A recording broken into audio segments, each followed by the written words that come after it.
Hi, I'm Nicole Siskowski. I'm from Barrington, Illinois. I will be a junior in high school at Barrington High School. Hi, I'm Nicole's mother, Lisa Siskowski. Absolutely, I'm a golf mom. It involves lots of travel and watching terrific tournaments, and I enjoy every minute of it. She's really helpful. She gets everything organized from tournament schedules to making sure I have all my clothes, all my clubs, and I couldn't do it without her. I'm Caroline Crumrine. I'm from Wilmington, North Carolina. I'm 15 and I'm going to be a sophomore, and I go to Cape Fear Academy. Hi, I'm Ken Crumrine. I'm Caroline Crumrine's dad and caretaker. We're from Wilmington, North Carolina. We drove up here 1,200 miles to participate in this great event. When things are not going well, you are almost like a man going into combat. The fear is greater than combat itself. It's like a bit of a roller coaster. There are great days that are so joyous and exciting, and then there are days where your emotions just really get the better of you.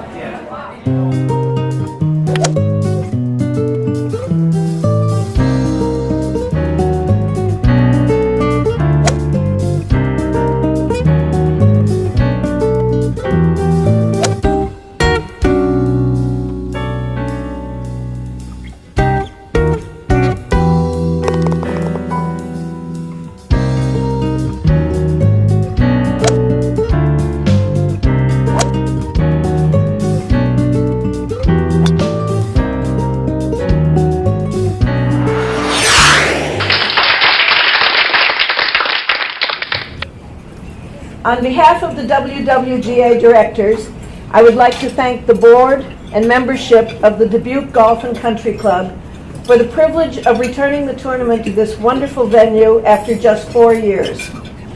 I would also like to thank Dave Edwards, head golf professional, and Mike Burton, ground superintendent, for all the work they will put in during the week to come to bring you the best possible tournament. Most of you have now played a practice round and seen the beauty and challenge of the course. And I know the greens were tough today, and there's a reason for that. We like to start with easier hole locations for Monday and Tuesday stroke play, so we couldn't use them today. At this time, I would like to recognize our dedicated directors who volunteer their time, experience, and expenses to give to the game we all love. I would like to ask each of the directors to stand and introduce herself. And Sandra, would you start, please? I'm delighted to be here, and I'm just thrilled to welcome everybody to this tournament. Thank you. Thank you for being here. From Milwaukee, Wisconsin, and we all love being here, and we're being treated beautifully, as all of you will be.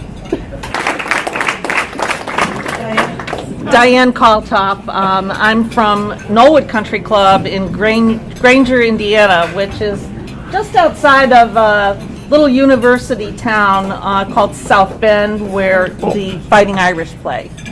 I'm Judy Anderson. I actually live in the city of Chicago, but I play out of Glenview Club, which is in the village of Gulf, Illinois. And I'm Kathy Chandler. I'm also from Chicago, Illinois, and I also play out of the Glenview Club. And I'm just very excited to be here with all of you. Hi, I'm Spot Lawler. I'm from Skokie, Illinois, belong to Glenview, and I love watching you juniors play. You have so much potential. Hi, I'm Jackie Wacker. I'm from Lake Forest, Illinois, and I belong to Shore Acres in Lake Bluff, Illinois. Hi, I'm Susan Buchanan. I'm from Athens, Georgia, and I'm a huge College of Charleston women's golf fan.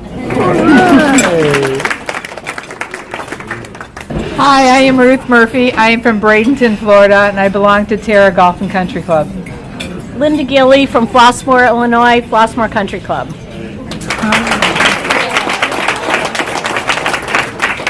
All of you, and I guess I should introduce myself. I'm Frances Blackenstein from Lancaster, Pennsylvania. The Women's Western Golf Association is also very proud of our foundation, which has had a scholarship program for 46 years. In that time, we have granted in excess of $4.1 million to over 650 undergraduates. The scholarships are for $2,000 per year for a maximum of 4 years. You can find the application on our website beginning October 1st, and I would encourage you to take a look at it. $2,000 a year is a help. Now I would like to take a minute, and Rich, would you come up here, please? We have something from all the competitors in this year's tournament. We have this plaque for you with the signatures you can look at, or your members can look at in the future and see where they've gone. Thank you very much.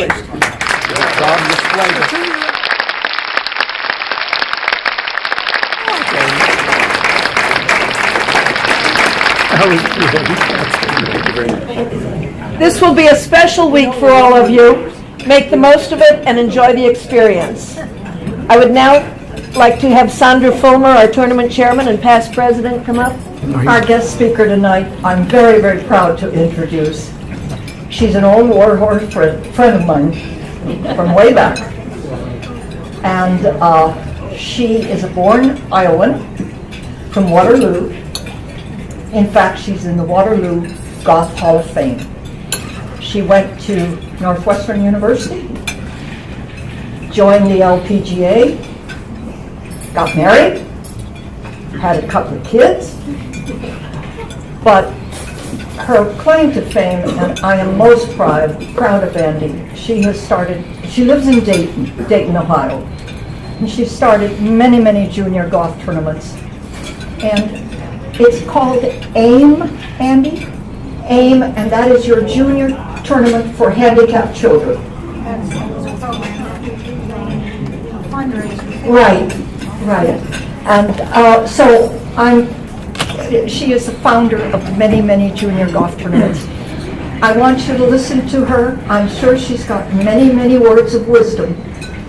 She's got great experiences, and it's my pleasure to introduce Andy Cohn.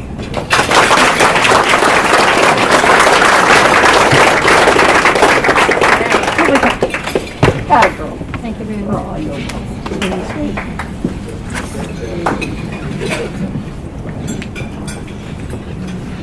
Hello to everyone here today. It's a great pleasure for me to be here because I grew up in Iowa, but one of the things that I never played the Dubuque Country Club. I played against a girl, Sharon Flatus, whose father was the manager of this club. And she had a sister, Jackie, who played, and a brother, Jerry, who played, and they all played very, very well. So I was happy to come here to kind of check this golf club out, and this club. This is a great place. I mean, I'm sorry I never was here. There are two things that I want to talk about today. Number one, I've always considered myself extremely lucky to have come from Waterloo and Iowa. And the other thing I want to talk about is being in the right place at the right time.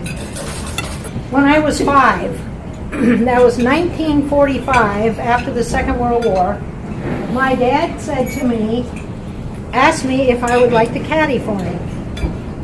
And my dad and I were like this. And I said to myself, wow, this is fantastic, of course. I want to hang out with my dad. So I caddied for him. And about a year later, he was getting dressed and cleaned up after playing, and I grabbed one of his clubs and I was swinging it in front of the pro shop, and the pro came out and said, wow, that looks like a pretty nice swing. How would you like to come and join our junior golf? The next lucky thing that happened to me was that I went to Northwestern. And I met a couple of boys on the men's golf team, and they told me that Sid Richardson, who was the men's golf coach, wanted me to try out for the men's team. And I said, well, now how does that work? lockers and travel and all that. We don't care how it works. You're supposed to come and try out. So about a week later, I was walking on the campus and I ran into a girl that I'd met, that I knew very well from golf. Her name was Miriam Bailey.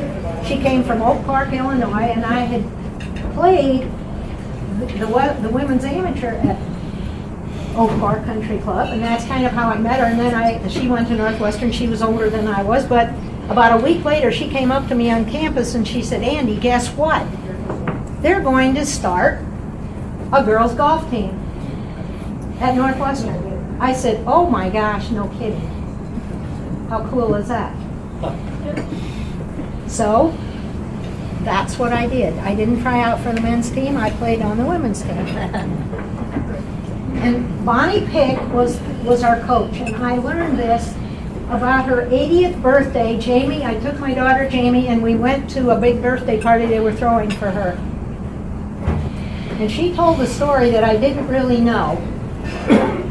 She was hired by Northwestern's athletic department to be the coach for girls golf, girls tennis, girls volleyball, girls swimming, girls basketball. Can you imagine? How does that work? I don't know, but she did it, and she did it well.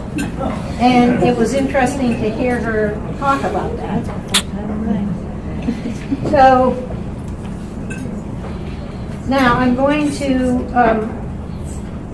kind of mix this up a little bit. In the late 50s, my club, Sunnyside Country Club, hosted an LPGA tournament.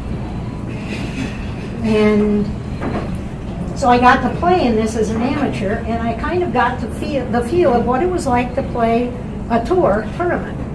Because all the tours, the professionals were there, including Mickey Wright and Betsy Rawls and Louise Suggs and Patty Berg. And have you all heard of those people? Mm-hmm. I know you have. Yeah.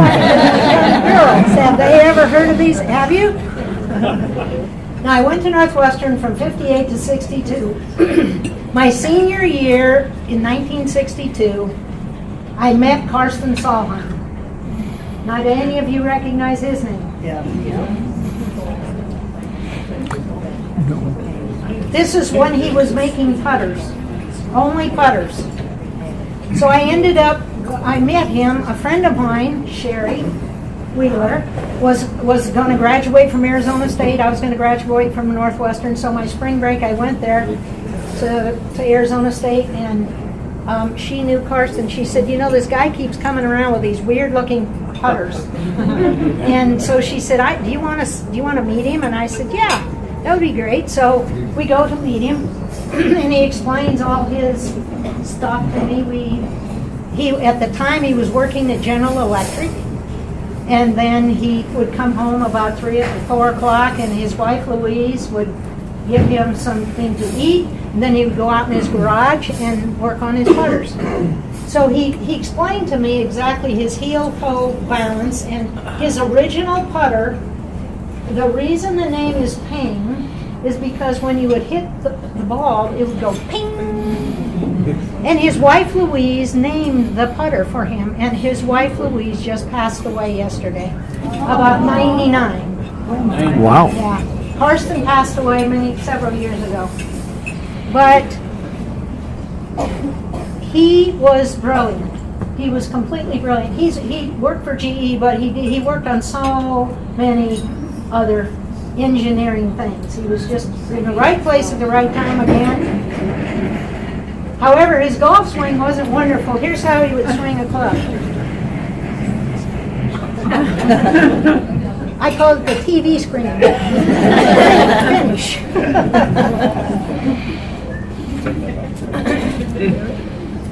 So when I met him and he explained his stuff, you know, my friend Sherry said to me, "Well, what do you think about that?" And I said, "Well, I don't know. I'm not a scientific person, but I think he's into something pretty interesting." Well, I was the first player on the LPGA Tour to putt with a ping putter.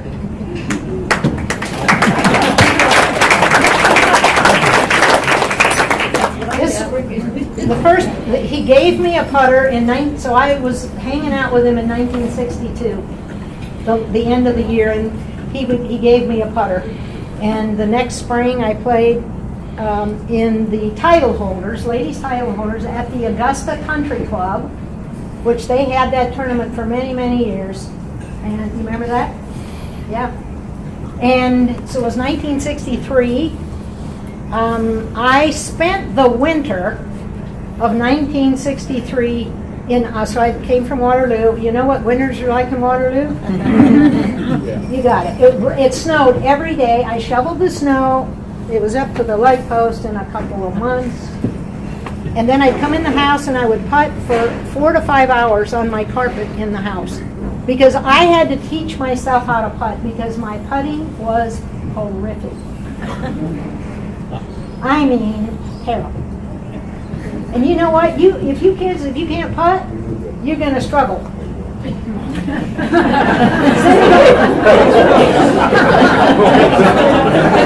anybody know that? You kids know that? Putting is where you make it up. My daughter will tell you a story. And by the way, would you stand up, Jamie Fisher, please?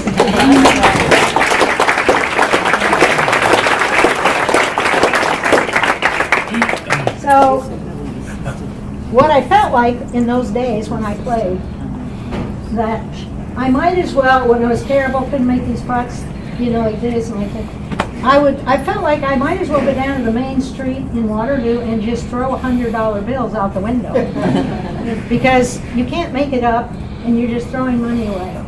So when the fishing played on the tour, she would tell me, she'd call me and say, well, Mom, I had 2 triple bogeys and 1 double bogey. I said, you know what, Fishy? Why didn't you go down to the bank and withdraw some $100 bills and just go pass them out? Because that's what that's like.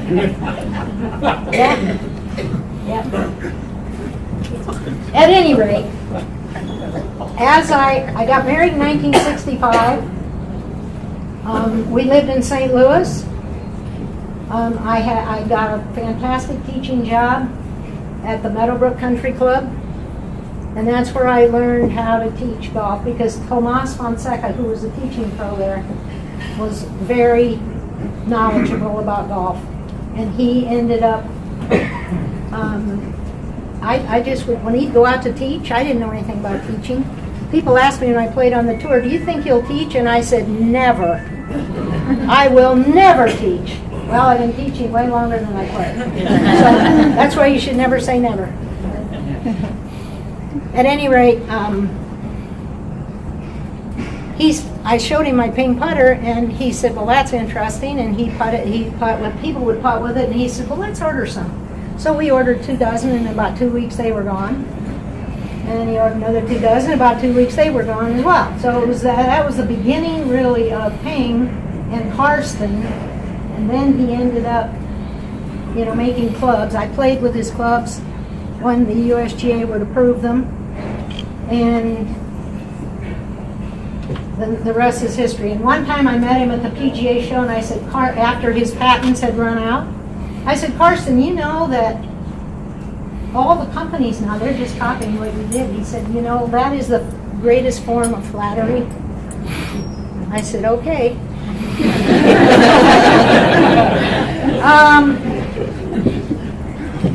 I played in 3 Western Juniors, I played in 4 Western Amateurs, and the Western used to run an Open, and I played in 4 Western Opens. They don't have the Open anymore. Maybe someday that'll show up again. Maybe. All right. One day in 1976, a mother of 2 girls that I was teaching in Dayton, Ohio, came to me and said, "Do you know that there is not a Ohio State Junior Girls Golf Tournament?" And I said, "Oh my gosh, you must be kidding. We had one in 1949 in Iowa." And when you have something, you think everybody has it. But not the case. So I said, "You know what, I'm going to check on that." So I called a woman that I knew would know, and she said to me, You know what? There isn't an Ohio State Junior Girls Tournament, but I ran into a woman from Marion, Ohio with the name of Kay Wigton, and she's interested in starting. I said, well, can you give me your name and number? And she said, yep, she would. I did. I called her. We met on a snowy, wintry day in January in Springfield, Ohio at the Holiday Inn and mapped out the Ohio State Junior Girls Golf Tournament, which this year is its 41st year. Still going. Yeah.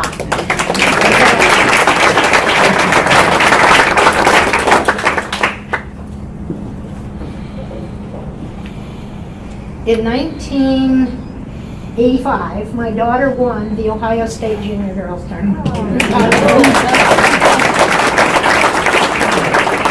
All right, I have two children, Jamie and Jeremy. Jamie is the Director of Instruction at Conway Farms in Lake Forest, Illinois. In the summer, she teaches there, and in the winter, she teaches in Palm Springs. How rotten is that?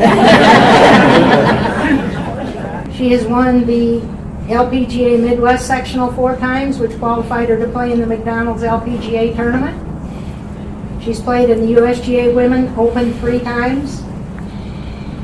I have been a caddy for her for 5 of the years in the LPGA Midwest and the LPGA teaching, and so I say to myself, you know, I started my life caddying, maybe I will end my life. My son Jeremy lives in Breckenridge, Colorado. He is a builder of really wonderful homes. He's a husband and father of 3.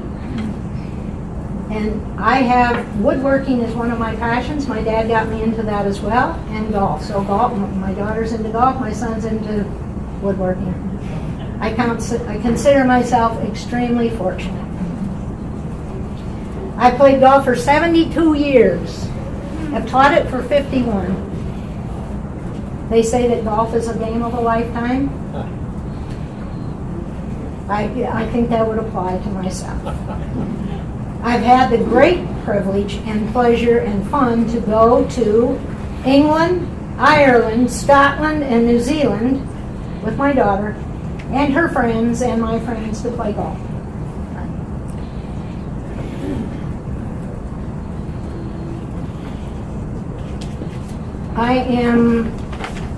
It's been really fantastic for me to come and visit with you and meet you, and I don't know, maybe tomorrow I'll get a chance to watch you a little bit. I hope you have a great experience with the Women's Western Junior, but think about the Women's Western Amateur as well. So thank you so much for having me, Sandra. Thanks for our reuniting.